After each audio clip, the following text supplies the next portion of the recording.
Debosyon mula sa kasama ni Jesus. Ngayong Sabado, 18 ng Oktubre,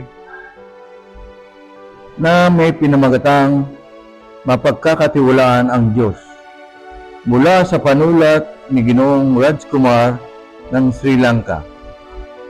Atin pong basahin ang awit Kabanata 42, talata 1 hanggang 11 bilang batayan teksto. At ating pagbabatayan para sa refleksyon na nagmumula sa awit Kabanata 42, talata 5. Ito po ang sinasabi: bakit ako nanlulumok? Bakit ako nagdaramdam? Sa Diyos ako may tiwala. Siyang aking aasahan. Diyos na tagapagligtas. Muli ko siyang aawitan. Nagsimula ang isang normal na araw noong mga taong 1990 sa paghatid ko ng mga anak ko sa eskwelahan bago ako pumasok sa opisina.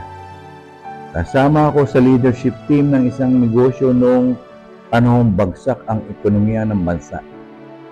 Ramdam ko ang stress, lalo na sa mahirap na kalagayang pangpinansya ng opisina. Ako ang pinakaunang dumating sa opisina at pagpasok ko ay nakita ko ang isang sulat sa fax machine na dumating noong gabi. Laman nito ang nakakagulat at masakit na balita.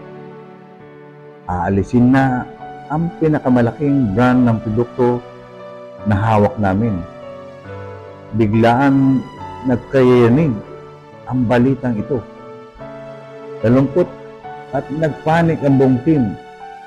Sa ilang araw lang, marami na sa amin ang naghanap ng bagong trabaho. Sa gitna ng lahat na ito, nabasa ko ang awit 42, 5, ang salmista. Bagamat nalungkot ay nagdesisyong magtiwala pa rin sa Diyos.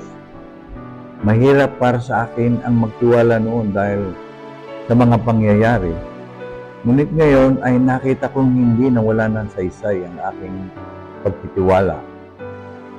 Ang Diyos na aking pinagtitiwalaan ang siyang gumabay sa akin sa lahat ng pagsubok at tagumpay upang maging matatag kahit hindi natupad ang aking mga inaasam.